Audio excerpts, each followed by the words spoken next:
Hello, it's time for another Let's Make It, and we're going to talk about some of the rainbow Arduino woes. I got them now too. And the project from last week that I didn't get to do, I'm going to do this week with an LED light strip. All that and more coming up next.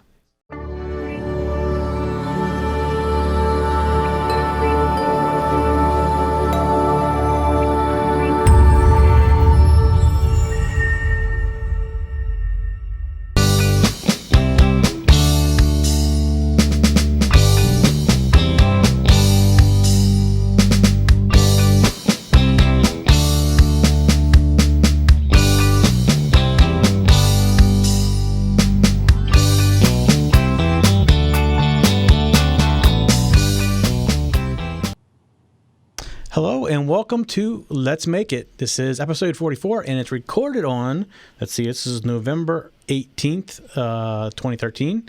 And as I mentioned 2 weeks ago, this is November, no shave November. So you see, this is 2 weeks or a little more than 2 weeks of a growth. So it's hardly anything grows from my face. I'm counting the days down, so I got a total of 12 days until I can shave it off because I do not like it. It feels weird, and I poke it, and it looks bad, and I see it in the corner of my face. It's just one of those things where I just don't like it. So you hear in the background there, you hear Bob. Say hi, Bob. Hello. How are you doing, Bob? Well, I'm not participating in No Shave November. You're not participating in that? No, I grew a beard one time. No, it's not coming. I don't normally participate in it either. It just happened to be that I had some friends that were kind of trying to get me to do it. So I said I would do it, and I said that you'll be surprised at how bad it really is. So I really can't grow facial hair, and I'm not complaining about that because, you know, I know people that got to shave sometimes almost looks like they got to shave twice a day, and I'm not complaining that I don't having to shave, but. Yeah, I don't have that problem either, so that's good. Yeah. So, no complaints about not having to do it normally, but it's an interesting experiment. Once a year, maybe I'll do it. You know, and I know it's for breast cancer awareness and everything, but it just still feels weird. Feels weird on the face. Okay, so this week I have the project I was going to do last week with the color LEDs and everything. I'm actually going to do this week. Because I didn't have the transistors I needed last week. I do have them now, and I'm going to show you that project. That's really all we have today. But before I go too far in, I want to talk about a couple of things. First of all, let me hop over here to the computer. I want to talk about something that's on our website. And Christmas time's coming up, and people are getting ready to buy gifts, and a lot of people buy them from Amazon. And the way you can help us out with that is you see a banner now on our page. It says Amazon.com, and anything you buy through there, we get a little percentage, 3 or 4%, something like that. And if anything you buy on our site that links to Amazon, like all these recommendations we have down here and the products that we talk about, that's also another 3 to 4% for us. And it's not a lot. You don't see any difference. It doesn't cost you anything. But here's where you can help us out. Click on the Amazon link. And when you get to Amazon, you can just drag out of your address bar down into your favorites bar, that Amazon link. And anytime you want to buy anything on Amazon, use that link. And that just helps us out. That's a little bit of money that comes in to help support us. This show is recorded live every Monday night at 9 p.m. And it's 9 p.m. Eastern time. And you can go to tech-zen.tv/live, and you can join the chat room. And you can also watch live, different CDN streams. If you're not available at 9 p.m. on Monday night, that's okay. You can always get our stuff downloaded. You can go to iTunes or any of the other Dogcatcher, or any of the other podcasting apps, and you can download our shows there. And if you find someone we're not, please let us know, and we'll make sure that we get there. We also have a Roku app. If you want to watch us on Roku, you can go and watch us on the big screen. Put it on the TV and watch it on the big screen. So I have something else I want to talk about, and this is something I can talk with you, Bob. I have another show coming online that actually has a call-in line. So we now have the ability to take phone calls. And sweet. Yeah, I'm wondering if it wouldn't be something we could do for this show. That wasn't designed for the show, but I don't mind using it for all of our shows. So kind of get your opinion on that. If you, instead of going into the chat room, if you actually want to call and talk to us, it may be an option. I don't know what, I know in California it's like 6 p.m. when we start, and 9 p.m. on the East Coast. And I know overseas it's all whatever time zone you're in, you can figure that out. I don't know. I'm not good at figuring out the time zones, but that's an option that we have. Is people interested in on that? I don't mind activating it. It's always on. I just don't watch it when I'm in this show. The other shows, and I also have 800 number coming up. It's the 800 number. I have the number, but it keeps going to somebody else's cell phone. So we'll have an 800 number you can call into, and it won't cost you anything to call in either if you don't have the ability to call on the long distance. So kind of give us your opinions on that. Also, we've got a couple emails. What did we get this week? Do you remember what we got this week? Well, we got the one about the Rainbow Arduino, right? Which is the one I reply back. So we're going to talk about the Rainbow Arduino here in a second too, because I'm experiencing the same pain that Bob felt, and apparently other people have as well.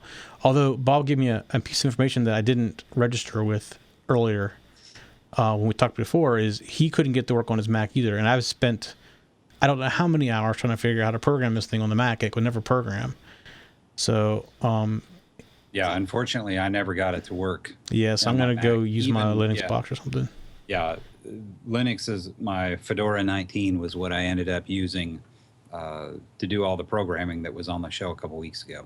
Okay, well, that's good to know. That means I'm not going crazy. Well, maybe not crazy I thought I was going, at least. I did get it to work on Windows 8, but it took a little while to get the drivers right. But once I got the drivers right...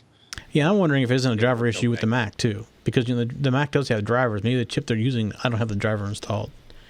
So I was going to go look at that as well. Yeah, I don't know. I have trouble on my Mac with the Arduino IDE occasionally, but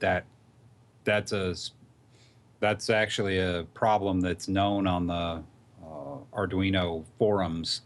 There's a small subset of people who their Mac, it crashes randomly when you're trying to upload a sketch. Oh, I never had that problem, so and I haven't figured out why, and it's doing it on multiple. It may just be the brand of the chip, the driver chips they're using as well in the Arduino software. I don't know, but for a lot of the development that we do, I end up doing the development on Linux and then bringing it over to the Mac and showing it on the show. Okay. Well, that's good to know. I mean, the other question I had for you, did you ever flash the I2C code to it? Yes, I did, and I never could get it to work. And it never communicated. Yeah, I couldn't flash anything to it. So I mean, I couldn't really talk to it at all on the Mac. I tried flashing the code to it, because it replaces the Arduino code.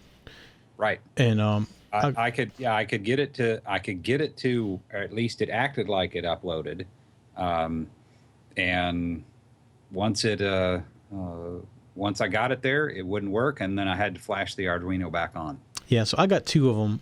I was going to try to get them to work together and just play with them a little bit. And the frustration trying to get them to work so far has been pretty great, actually. So yeah. I'll go look at that a little later on this week. I took a break from it just because I was getting tired of messing with it. Yeah, it does get frustrating after a while. So, Bob, have you ever heard of the BeagleBone board? Yes. Have you ever played with one? Only secondhand. Okay, because I haven't played with one. In fact, I've never even seen one. I looked up what it was.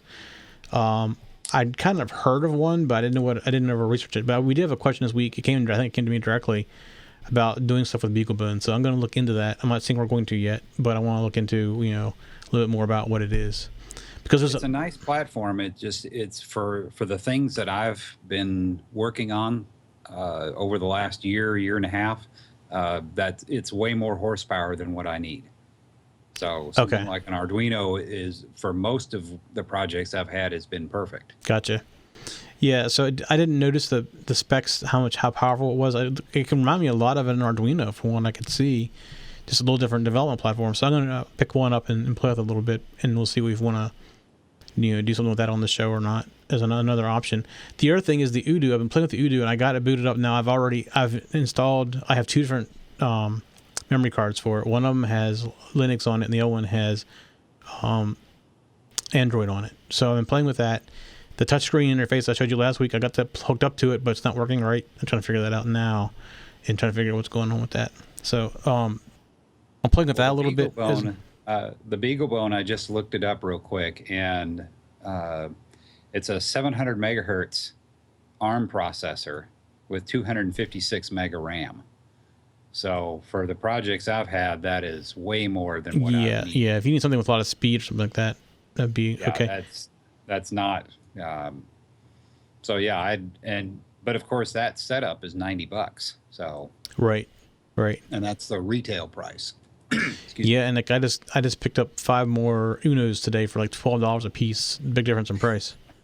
There you go. So yeah, it is a big difference in price. Like I said, I haven't gone out and bought it yet. I just started looking at it yesterday or the day before. I got an email over the weekend. I was looking at it and haven't purchased anything yet for it.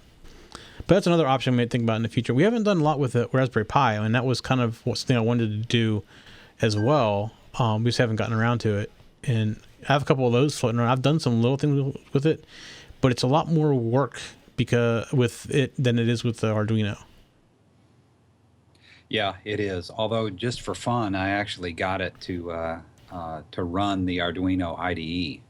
I ran it off of a Pi. Right. Yeah, and I've done that too. That was kind of course, that was really more of a geek playing. So right, exactly. It really wasn't functional. Well, it's kind of what the Udo. The Udo has a 4-core processor that's the same. It's very similar to a Raspberry Pi, and then it has the same chips that's in the Arduino Duo. So you can program one from the other. So you program the Arduino from the quad-core machine. You don't have to do it that way, but you can do it that way. Which is kind of how I've been playing with it. So I did the same thing there, where I plugged into a HDMI and a wireless dongle for a mouse and keyboard and installed the IDE on it. It works like a little computer. I mean, it's very similar in the Raspberry Pi from that point of view. Right. But I'd like to do more stuff with the Pi. The issue with the Pi, and I didn't realize this the first time I was messing with it, I'm glad I didn't ruin anything, is it's only a 3.3 volts versus the 5 volts that are on the pins on the Arduino.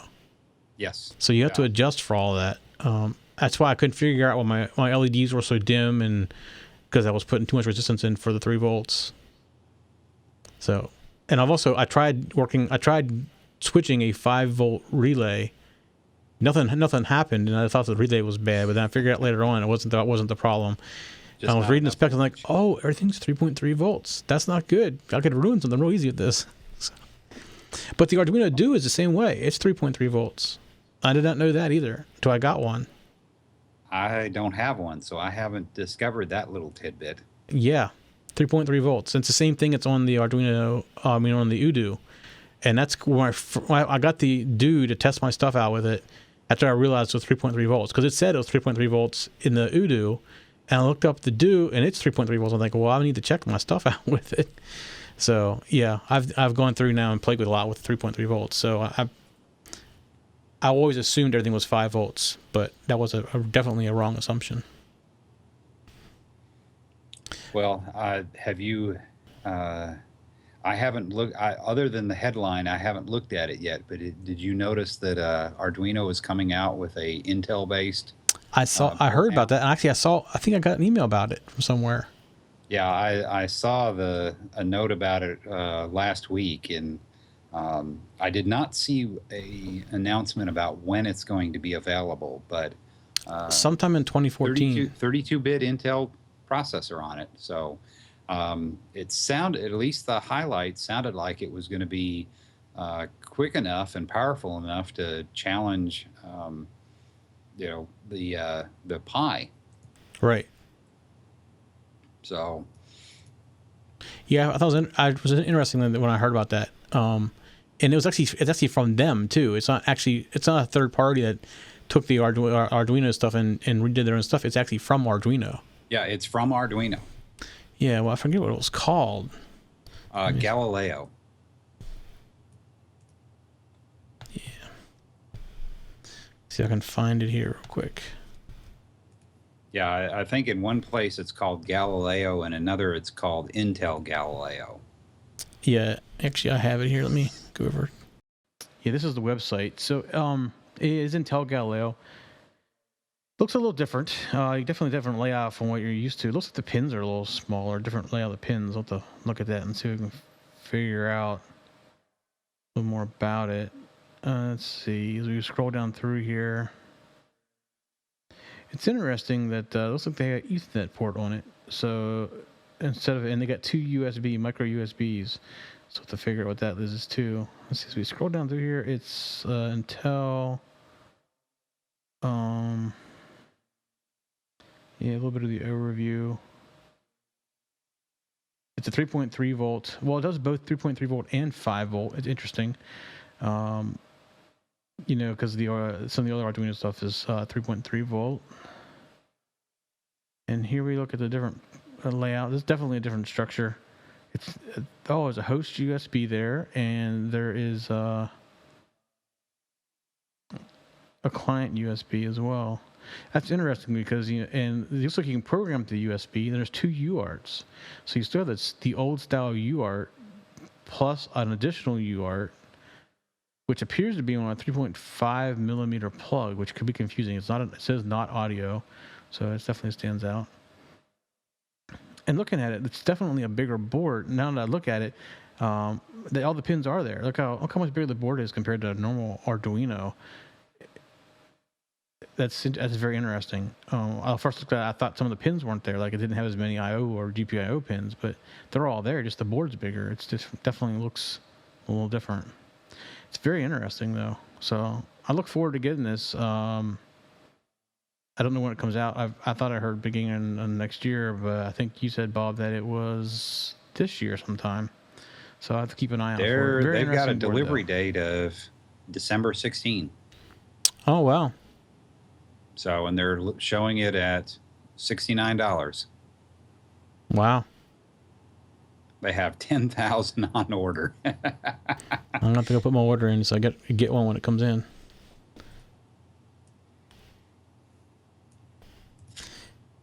All right. Well, I think I'll have to put an order.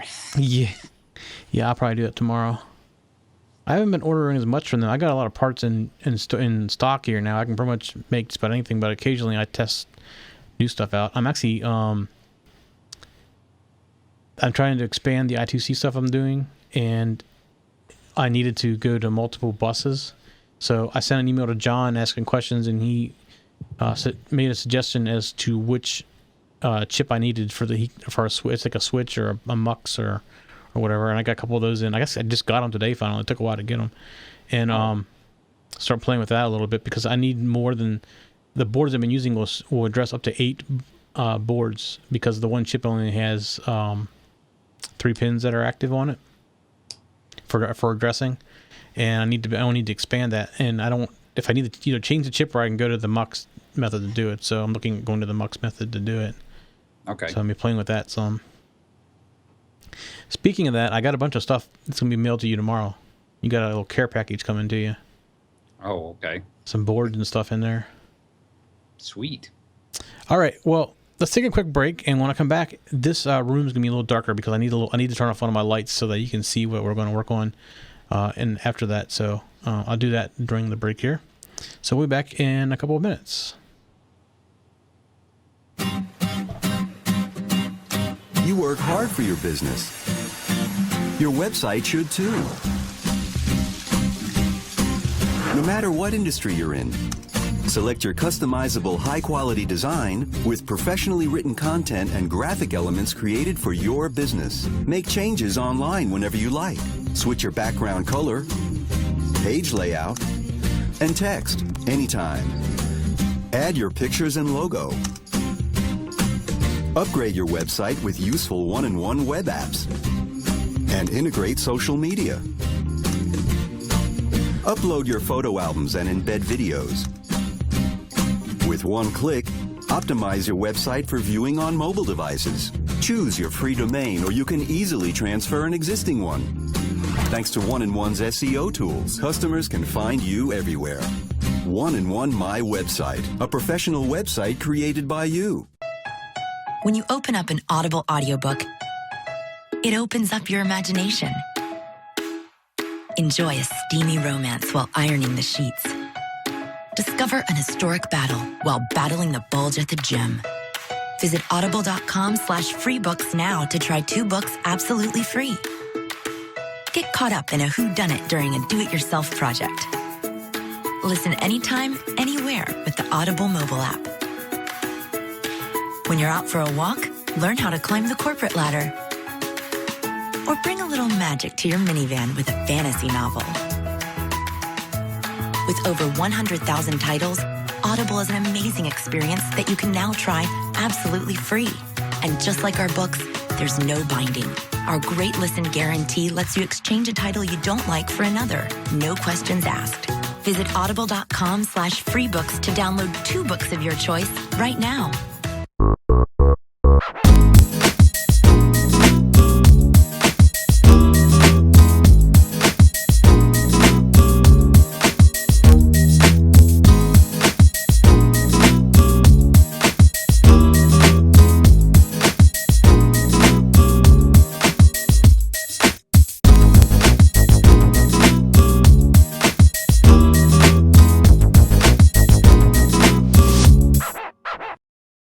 Okay, we're back, and what we're going to do is we are going to look at the project for this week. And last week I was going to do this project, but I didn't have the transistors I needed to do this. So, and you'll notice it's a little dark in here because I need to turn the light off so you can see this a little better.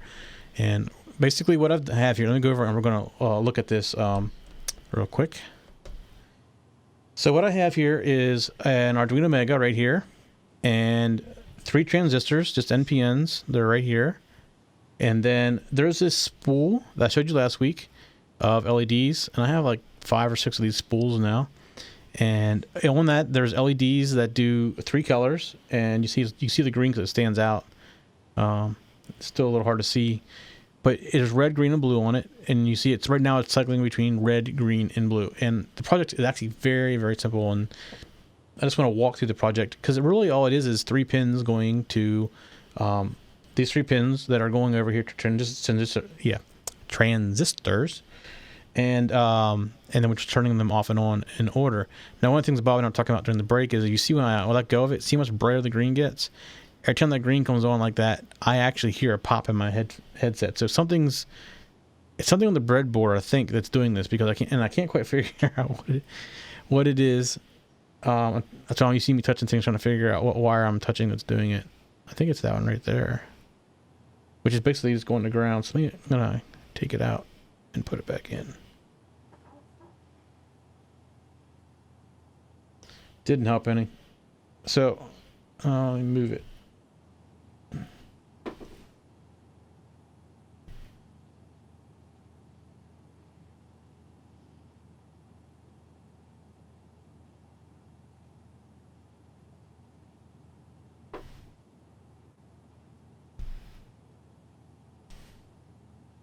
Now I moved it, didn't make a difference. So I don't know exactly what the problem is. But let's look at the sketch real quick. This is actually really quick. You see it's just going through different colors. So let's go over here and look at that real quick. Okay, so we're going to scroll down here, and you're going to see it's very basic. You see I defined the red pin, the green pin, and the blue pin as 2, 3, and 4. I set them up as output.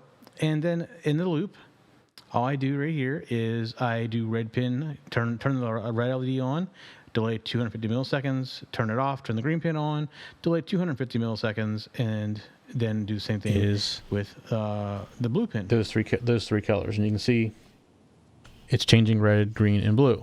So this strip actually has 4 pins. It has a common 5-volt pin, and then it has a wire for each color, red, green, and blue, and they're you can kind of see right here, red, green, and blue, and all the transistor is doing is taking it to ground. So Bob was saying I probably have a floating ground. That's kind of what it looks like. It's kind of bizarre. I can't quite figure out what's going on with it, but that's what that is. So what I've also done is I've created another sketch, and let's hop over here, and we're going to go back over to the other one. There are a few differences in the other one. We use a digital write in the first one, and we use an analog write in the second one. But you see at the very top, it's very similar. The red, green, and blue, exactly the same as the other one. And there you see the analog write that I mentioned. This allows us just to do variable brightness instead of doing the total digital write, which is all on or all off. And here you see the first loop, and I'm going to go through the green pin from 0 to 55. And that'll turn from off to full brightness. And then you see inside of there other loops.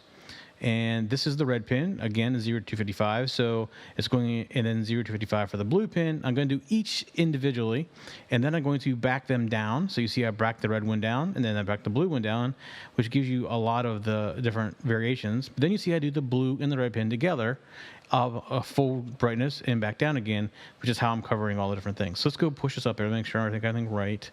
Serial port. All right, so I'm going to push this. And then we're going to, all right, there it is, done uploading. We're going to hop back over and see what it's doing. This, so you can see what's doing. And it starts out very slow. So you see red and green coming up, and you see, you see red and blue going up and down, and green slowly getting brighter. So it's going to eventually cycle through all the possible color combinations. And I have a 10 milliseconds between each one, so it takes a little while to go through it all. But within like 5 minutes, we're not going to watch the whole thing, but you're going to see generally the concept. They're all changing colors, and you can go through the whole color spectrum using red, green, and blue. So this is, I think we did something before with an RGB LED. And this is exactly the same, except what we have to do now is, because of the power draw for these LEDs, we have these transistors. So rather than going to an LED, we go to the base of a transistor that turns the drain on for each of the colors. And it's pulse width modulation, so the brightness comes by how long it stays on. Now, it's still, you still can't see it real good. You can see the color changing a little bit. It's still a tad bit too bright. And I'm guessing you're using NPNs here, correct? NPNs, right. So let me do this. I'm going to go turn the other light off, because that may be the other one that's causing the problem. Hang on.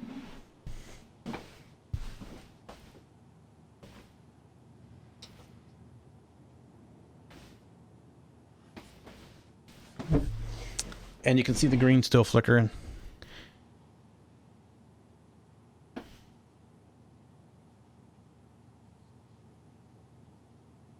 And you can see the pulse, the PWM, as the color changes. Certain colors, certain brightnesses are more obvious than other ones, it seems like. But that's kind of the nature of PWM. Right, exactly. Especially when you're changing colors like this. Right. Now there is, I'm going to show, when we're done here, I'm going to show another box that this was the inspiration behind this, because I have a box here that's DMX controllable. And it does the same thing, but it doesn't have the flicker to it that this thing does. I don't know how they're doing it exactly. I haven't torn it apart yet to figure it out. But you can see it's going through all different colors. And green is the master color, so it should be a lot slower than the red or the blue. And it'll keep going through all these different colors. Well, one of the quirks about the way the Arduino does its PWM is when you change the PWM value, it stops and then restarts the PWM at whatever the new value is. So when you're changing real quickly between different values, you're getting this constant reset that if you were leaving the PWM value consistent, you wouldn't have that flickering like you see. Oh, well, that could be part of my problem, because I'm changing it every 10 milliseconds. Yeah, so the part of the flicker is coming from the way the Arduino handles PWM. Okay, I gotcha. That makes more sense.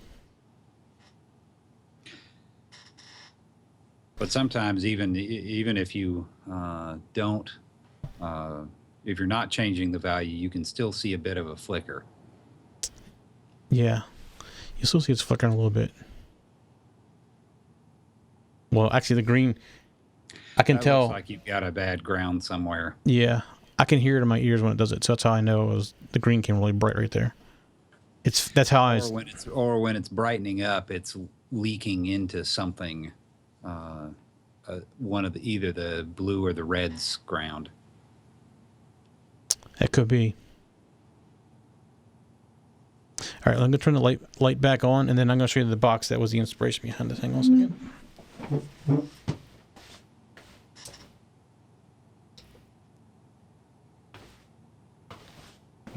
I'll just turn the one light back on.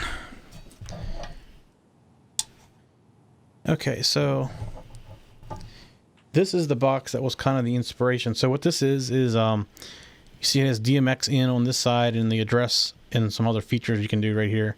But on this side, it has 12 volts in, and then the 4 wires exactly as you'd use for these things, these strips. So you can use them for decorative lighting or stage lighting. That's how I'm kind of using them, is for background lighting, because the ones that I have behind me on the monitors flicker. And actually, I can probably, if I can find the control, demonstrate the problem I'm trying to solve, which was kind of the inspiration behind this whole project. And let me turn them on back here.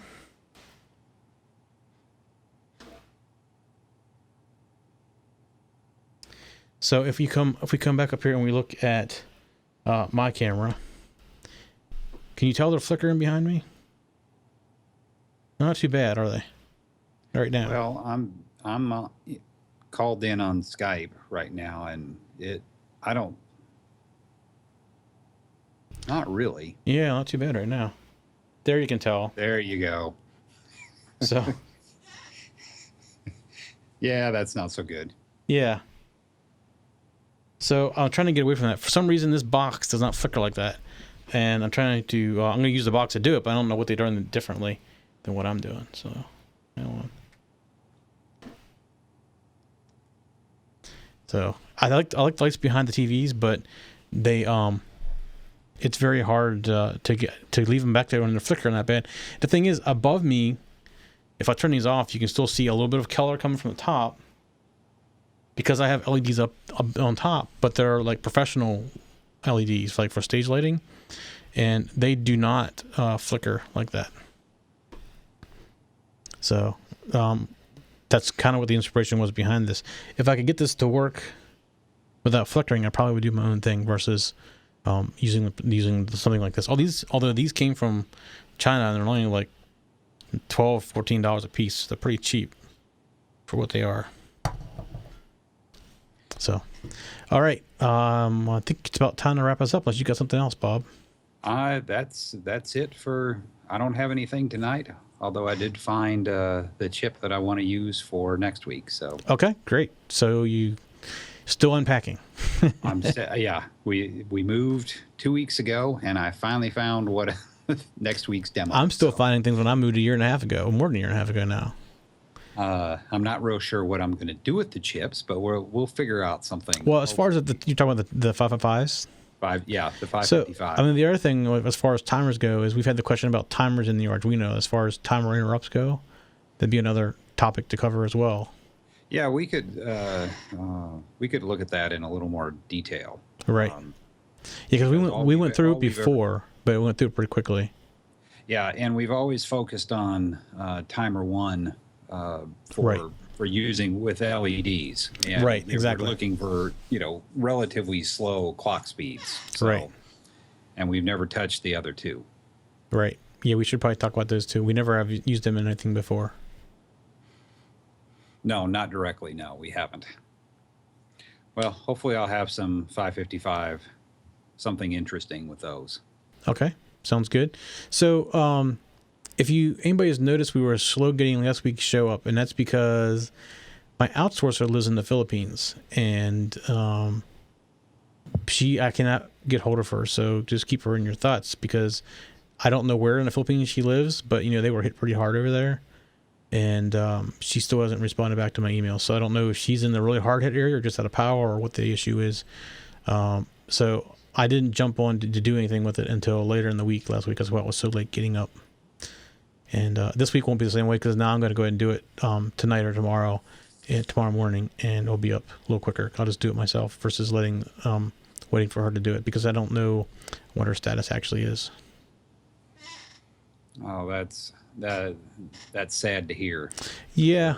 I wish I knew something, but she's not answering back to me, so I can only assume that she has no power or worse. So, and I actually found out today where she lives in the Philippines, like what the name of the place is, but I haven't had a chance to look on the map yet. I'm going to do that tonight before I go to bed and see if she was in that area that was hit pretty hard or not. Well, let's hope and pray she wasn't, and that she's okay. Right. I have some other friends that live in the Philippines, and some other friends that have family in the Philippines, and they were in the north side, and they didn't really they had some wind damage and stuff, but they weren't, injured or anything. But I know the middle part of the Philippines was hit pretty hard. You're pretty much wiped out. Yeah, I've got a coworker, same thing. They're in the Philippines, but they were far enough away. They really didn't have any damage. Yeah. So, anyways, the show will be back out in normal time this week, just because I won't wait till I'll go ahead and do it myself. I normally don't do anything with it. I just pretty much start at the render, and then she handles everything. And I knew what happened in the Philippines, but I never followed up on it until I realized on Friday that it hadn't been released yet. So that's what the delay was, getting it out.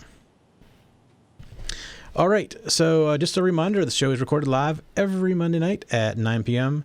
Eastern Time, 6 p.m. on the other side of the country, the Pacific side of the country. And we would love to have you in the chat room. Come in and chat with us.